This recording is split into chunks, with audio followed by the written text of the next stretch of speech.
오늘 하나님께서 우리에게 주시는 말씀은 창세기 26장 22절 말씀, 구약성경 36페이지입니다.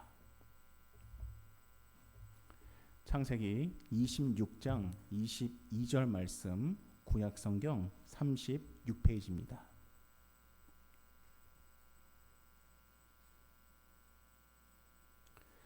창세기 26장 22절 구약성경 36페이지입니다.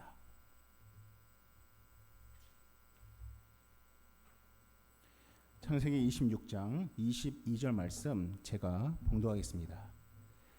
이삭이 거기서 옮겨 다른 우물을 팠더니 그들이 다투지 아니하였으므로 그 이름을 르호봇이라 하여 이르되 이제는 여호와께서 우리를 위하여 넓게 하셨으니 이 땅에서 우리가 번성하리로다 하였더라. 아멘. 오늘은 그 우생마사의 소 같은 이삭이라는 제목으로 함께 말씀을 나누도록 하겠습니다. 우생마사라는 사자성어가 있습니다. 근데 이 사자성어는 고사에서 유래한 고사성어는 아닙니다. 이것은 근래에 만들어진 사자성어입니다. 이 우생마사라는 이 사자성어는 한자어를 앞에 나와 있지만은 소는 살고 말은 죽는다라는 의미의 사자성어입니다. 소는 살고 말은 죽는다. 여러분, 이게 어떻게 나온 말일까요? 말은 평상시에 약 7km의 속도로 걷습니다. 반면에 소는 평상시에 시속 3km 정도로 걷는다고 합니다. 말이 소보다 2배 정도 빠릅니다. 마찬가지로 물에서 헤엄을 칠 때도 마찬가지입니다. 말은 소보다 약 2배에서 3배 정도로 헤엄을 굉장히 잘 친다고 합니다.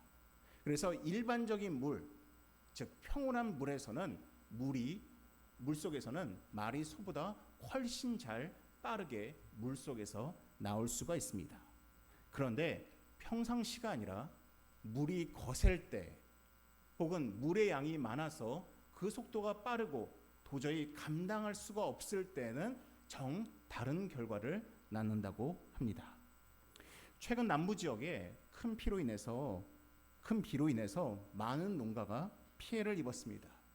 특히 경남 지역에 많은 축산 농가에 비가 너무 많이 와가지고 아마 소나 돼지가 떠내려갔다라는 뉴스를 아마 접하신 적이 있을 겁니다. 그런데 3일 전에 진주에 위치한 진양호라는 호수에 소 한 마리가 떠내려왔습니다. 그래서 그 소를 건져냈습니다. 소를 보시면 귀에 그 주인을 표시하는 이 인식표가 붙어 있습니다. 소를 끌어내가지고 그 인식표로 그 소의 주인이 누군지를 찾아냈습니다. 근데 알고 봤더니 그 진주에서 무려 40km나 떨어진 그 산청이라는 곳에서 떠내려온 소였습니다. 살아 있었습니다. 왜 소는 그 40km의 물길을 떠내려오면서도 그렇게 살 수가 있느냐? 이유가 있습니다. 말은 헤엄을 잘 칩니다. 그러다 보니까 강한 물살이 자기를 향해서 밀려 들어올 때 그 물살을 거스르고자 하는 속성이 있습니다. 그래서 말은 자기를 향해 오는 그 물살을 향해서 말은 헤엄을 칩니다. 근데 그 물살이 너무나 세게 밀어치면은 말은 1m를 갔다가 다시 2m를 후진하고 1m를 갔다가 2m를 후진하면서 점점 체력이 소진이 됩니다. 그래서 강한 물살 속에서의 말은 결국 체력을 다 소진하고 그 안에서 익사해버립니다. 그런데 소는 정반대입니다. 소는 자기를 향해 오는 그 물살을 향해서 마주해서 헤엄치지 않는다고 합니다. 도리어 그 물살을 등에 입어가지고 그냥 떠내려갑니다. 그냥 쭉쭉 떠내려갑니다. 아무 힘을 쓰지 않습니다. 에너지를 소모하지 않습니다. 그냥 쭉쭉 떠내려가는 겁니다. 그러다 어느 순간 자기의 발로 다다를 수 있는 그 강가에 이르면은 그때서야 힘을 내서 강가 위로 올라옵니다. 그래서 우생마사라는 표현이 생겨난 것입니다.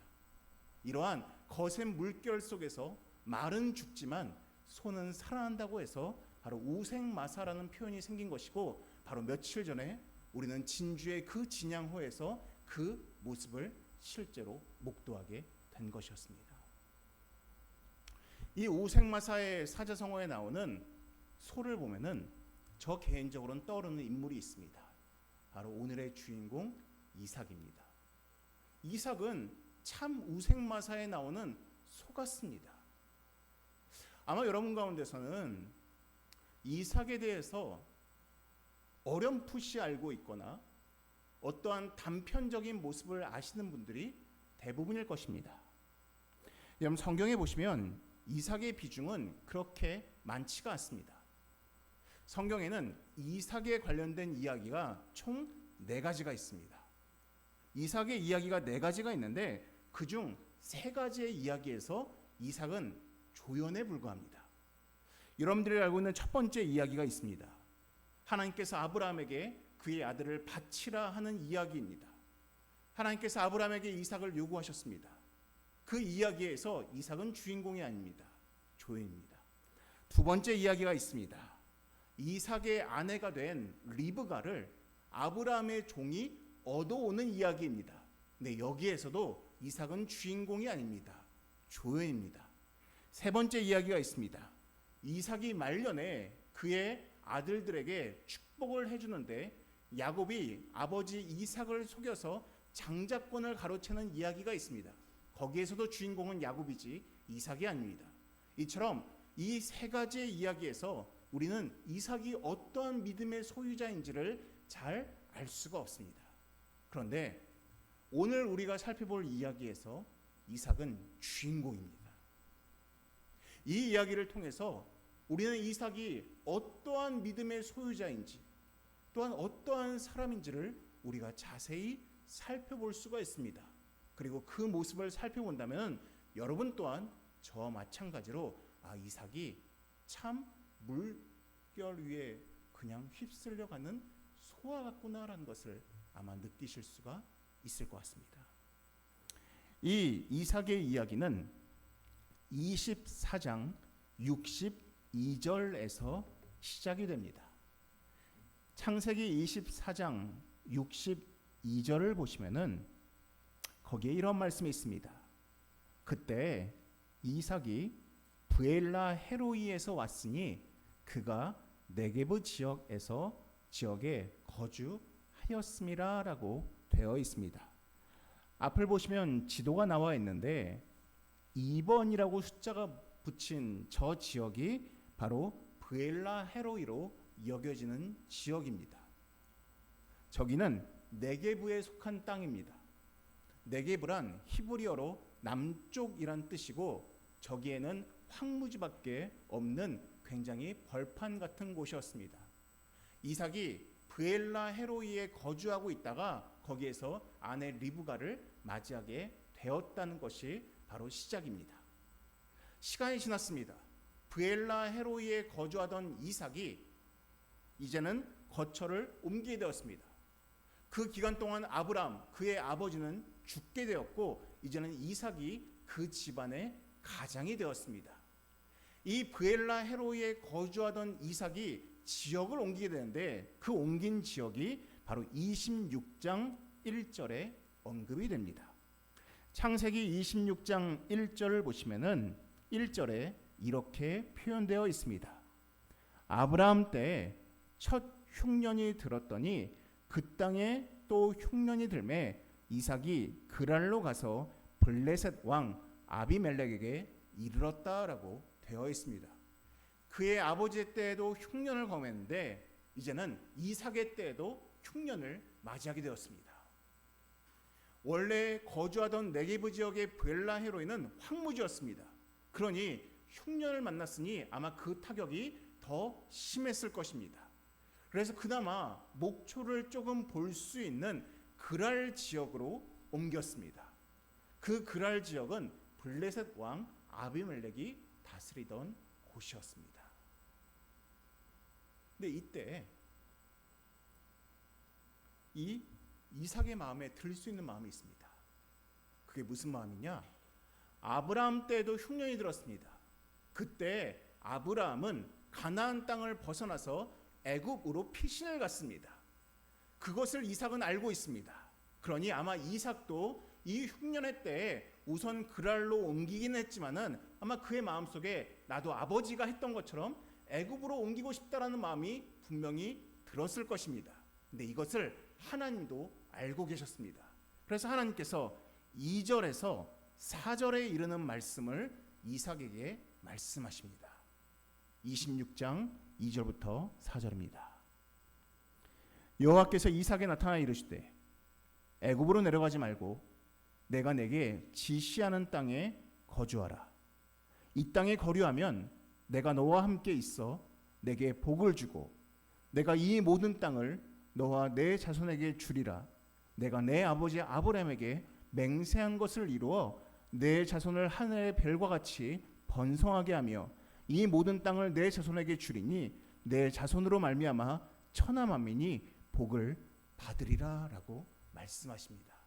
하나님은 알고 계십니다. 이삭의 마음속에 애굽이라는 나라가 마음속에 깃들어 있음을 알고 계셨습니다. 그래서 하나님이 이삭에게 말씀하십니다. 애굽에 가지 마라. 대신 이 땅에 거류해라.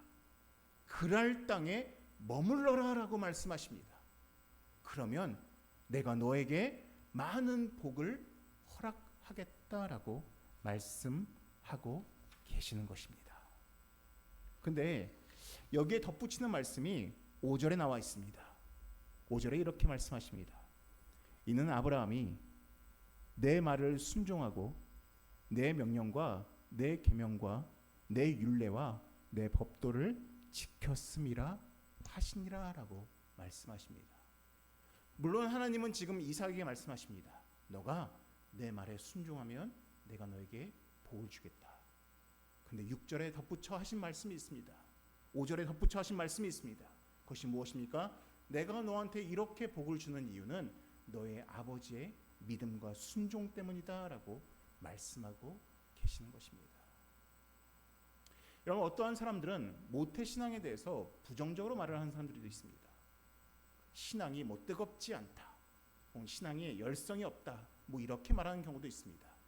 근데 우리가 성경을 잘 살펴보면은 부모가 신앙을 가지고 자녀를 양육하는 것이 얼마나 복된 것인지를 우리는 성경 곳곳에서 볼 수가 있습니다. 이 말씀도 마찬가지입니다. 하나님께서 이삭에게 복을 주시는데 그 이유는 아브라함 그 아버지가 얼마나 신앙생활을 열심히 했는지를 알기 때문에 주는 약속의 복이라고 말씀하십니다. 또한 더불어 이삭이 이처럼 하나님을 목도하고 만나고 순종할 수 있는 이유는 이삭 또한 어렸을 때부터 믿음 가운데서 성장했기 때문인 것입니다. 이러한 과정을 통해서 이삭은 결정합니다. 그래, 내가 하나님 말씀에 순종하자. 애굽으로 가지 말자. 하나님 약속하셨으니까 내가 그랄 땅에 머물자라고 그 마음에 결단을 합니다. 그게 6절에 나왔습니다. 이삭이 그랄에 거주하였습니다. 제가 목회 사역을 하면서 가끔씩 특히 사역 초기에는 좀 성도들의 모습을 보면서 실족할 때가 있었습니다. 그게 뭐냐? 제가 열심히 이렇게 기도하고 양육하고 하면서 신앙이 막 자라는 모습이 보입니다. 그럼 너무 막 기쁩니다. 아, 정말로 신앙이 성숙하고 있구나, 자라고 있구나의 모습을 볼 때가 있습니다. 근데 어느 한순간 분명히 성숙한 줄 알았는데 신앙이 고꾸라질 때가 있습니다. 믿음이 흔들릴 때가 있습니다. 그러면 예전에는 사역 초기에는 제 마음에 실족하는 마음이 들었습니다. 내가 참 열심히 사역했는데 왜 저 지체의 마음은 신앙에 계속 진보를 이루지 못하고 왜 신앙이 흔들릴까? 왜 열심히 사라졌을까라는 그러한 실족의 마음과 시험 드는 마음이 있었습니다. 지금은 안타까운 마음은 있지만은 실족하는 마음은 없습니다. 왜냐? 그 또한 신앙의 여정에서의 과정임을 알기 때문입니다. 이삭도 마찬가지입니다. 이삭이 하나님 말씀하셨습니다. 애굽에 내려가지 마. 그랄 땅에 머물러. 순종했습니다. 우리가 앞으로의 이삭의 믿음을 본다면은 이제는 앞으로 계속 순종하면서 하나님 말씀에 머무는 말씀만 보여야 될 것 같은데 바로 직후에 다른 모습을 보입니다. 7절을 보십시오.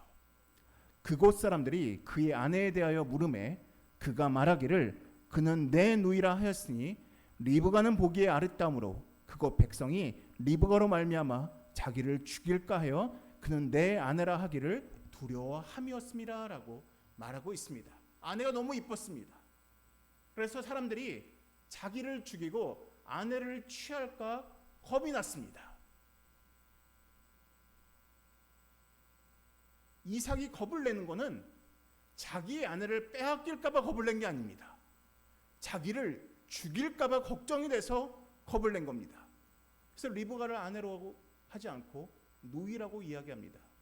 그 뜻은 무엇입니까? 리브가는 줄 수 있다는 겁니다.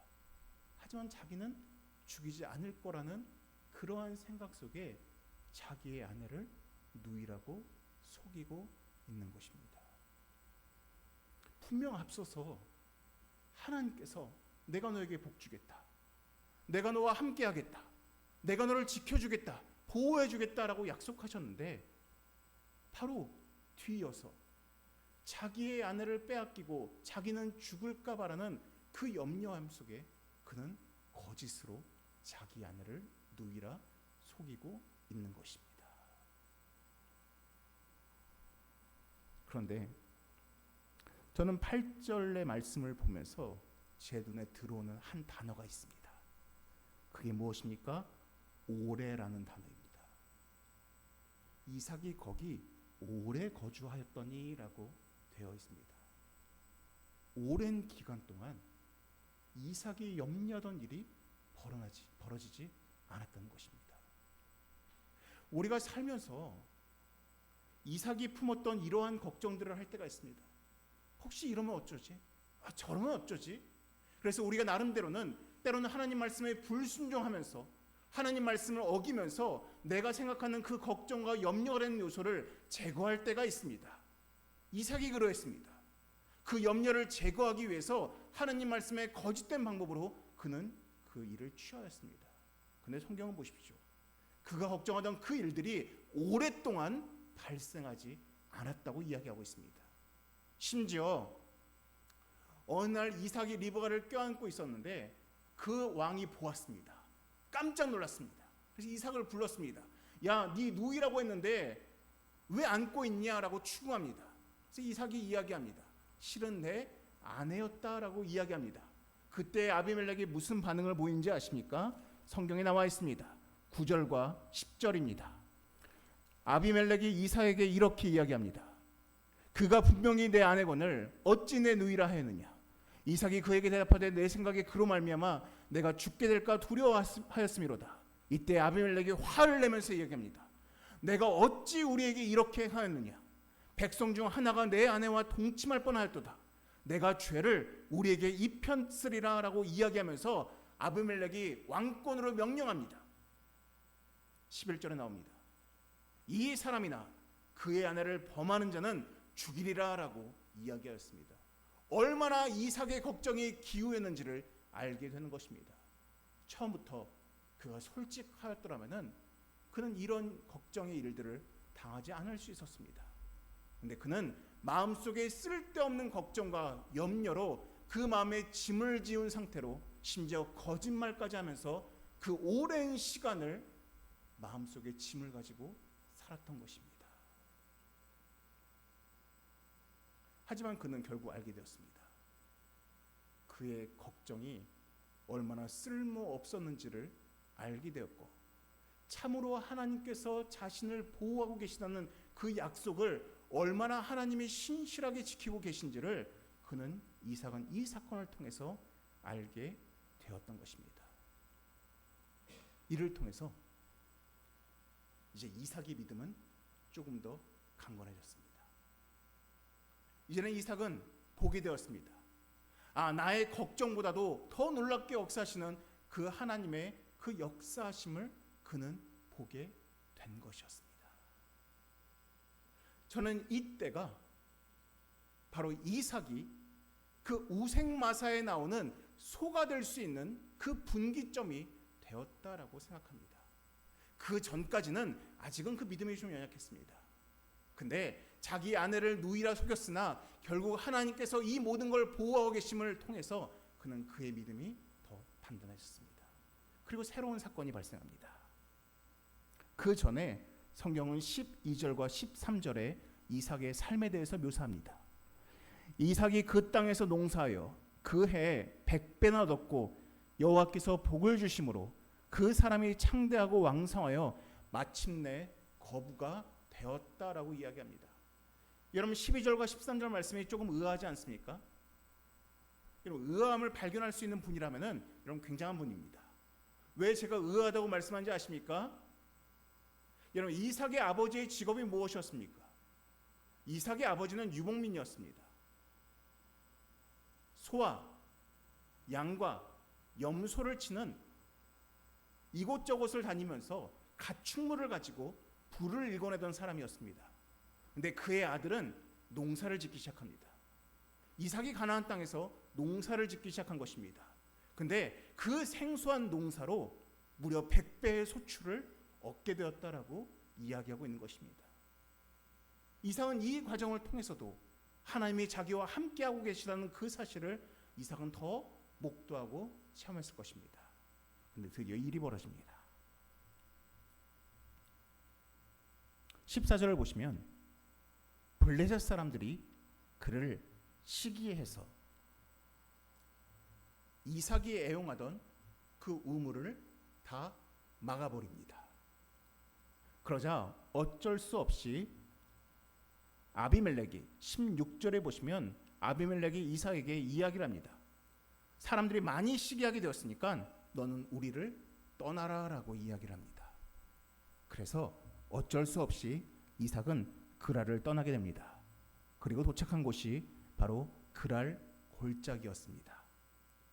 거기서 우물을 팠습니다. 네, 또다시 블레셋 사람들이 그 우물을 내놓으라고 이야기합니다. 뺏깁니다. 그래서 20절에 보시면 뺏기면서 그 우물에 이름을 붙였는데 그 우물의 이름이 에색이란 이름이었습니다. 또다시 다른 곳에 가서 우물을 팠습니다. 그런데 또 뺏기게 됩니다. 그 이름을 신나라고 이름을 붙입니다. 에색이란 뜻은 다툼이란 뜻이고 신나라는 뜻은 대적하다라는 뜻입니다. 모두 빼앗겼습니다. 근데 이삭은 또다시 다른 곳으로 옮깁니다. 그리고 22절에 보시면 거기서 이제는 더 이상 다투지 않고 사용할 수 있는 우물을 얻게 됩니다. 그 우물의 이름을 붙이는데 르호봇이라고 이름을 붙입니다. 그 뜻이 바로 장소가 넓다라는 뜻입니다. 지도를 보시면은 브엘라헤로에서 그랄로 가고 그랄에서 너무 부유하게 돼서 시기를 받게 되어서 그랄 골짜기에 갔는데 거기에서 두 개의 우물을 빼앗기게 되고 그래서 갔던 곳이 바로 르호봇이라는 곳이었습니다. 굉장히 먼 곳으로 흘러 가게 된 것이었습니다. 근데 이 과정을 보시면은 이삭은 다투지 않습니다. 정확히 말하면 내 우물이라고 뺏길 수 없다라고 화를 내거나 다투지 않습니다. 또한 이삭은 불평하지 않습니다. 이삭은 또한 원망하지도 않습니다. 하나님한테 하나님 왜 나한테 우물을 주셔놓고서는 뺏으십니까? 라고 왜 우리를 보호해 주지 않습니까? 라고 하나님을 향해서 원망의 목소리도 내지 않습니다. 그냥 뺏기면 뺏기는 대로 흘러가고 그랄 골짜기에서 르호봇으로 흘러가고 그냥 흘러갈 뿐입니다. 그 폭풍의 급류 속에 흘러가는 이삭처럼 이 이삭은 계속 흘러갑니다. 어떠한 분들은 이 모습을 보면서 이렇게 말할 수 있습니다. 너무 의지가 없는 거 아닙니까? 너무 투쟁력이 없는 거 아닙니까? 너무 에너지가 없는 거 아닙니까? 왜 다투지 않고 왜 싸우지 않고 그것을 취하려고 애쓰지 않습니까? 라고 그렇게 말할 수 있습니다. 정말 이삭은 그렇게 했습니다. 이삭은 그냥 다투지 않고 달라고 하면 다 주고 뺏기면 뺏기는 대로 또 다른 곳에 가서 우물을 쌓고 우물을 뚫고 우물을 얻습니다. 왜 이삭은 이러했을까요? 왜 이삭은 그냥 흘러가면 흘러가는 대로 왜 그러한 삶을 살았겠습니까? 그가 이렇게 할 수 있었던 이유는 바로 그가 세 번째 우물을 파고 했던 고백에서 알 수가 있는 것입니다. 22절에 나와 있습니다. 이삭이 거기서 옮겨 다른 우물을 팠더니 그들이 다투지 아니하였으므로 그 이름을 르호봇이라 하여 이르되 이제는 여호와께서 우리를 위하여 넓게 하셨으니 이 땅에서 우리가 번성하리로다 하였더라라고 고백하고 있습니다.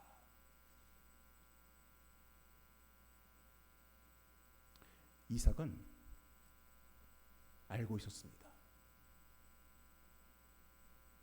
자기를 흘러가게 하는 이 세찬 급류가 하나님께서 일으키고 계시는 급류라는 것을 그는 알고 있었고, 하나님이 일으키시는 그 급류 가운데서 그는 저항한 것이 아니라 그는 순종하며 반응했던 것입니다. 그는 알고 있었습니다. 자기를 밀어내고 있는 이 급류가 자기를 죽이는 급류가 아니라 자기를 번성케 하시는 하나님의 약속의 급류임을 그는 알고 있었기 때문입니다. 그는 맨 처음 그랄 땅에 왔던 때에 주셨던 하나님의 말씀과 또한 자기 안으로 있었던 그 과정 가운데 있었던 그 하나님의 놀라운 역사를 통해서 이삭은 확실히 알게 된 것입니다. 하나님께서 나를 보호하고 계시고 하나님께서 나와 함께하고 계시고 또한 100배의 농산물을 거두는 과정 가운데서 나를 결코 버리지 않으심을 그는 알고 있었던 것입니다. 그래서 그는 달라고 할 때 내어주어도 그의 마음속에는 서러움이나 원망이나 불평의 마음이 들지 않았습니다. 왜냐? 22절에 나오는 이 고백처럼 나를 분명히 번성케 하실 거라는 그 하나님의 약속의 말씀을 그는 믿었기 때문인 것입니다. 저는 우리의 믿음이 이러했으면 좋겠습니다.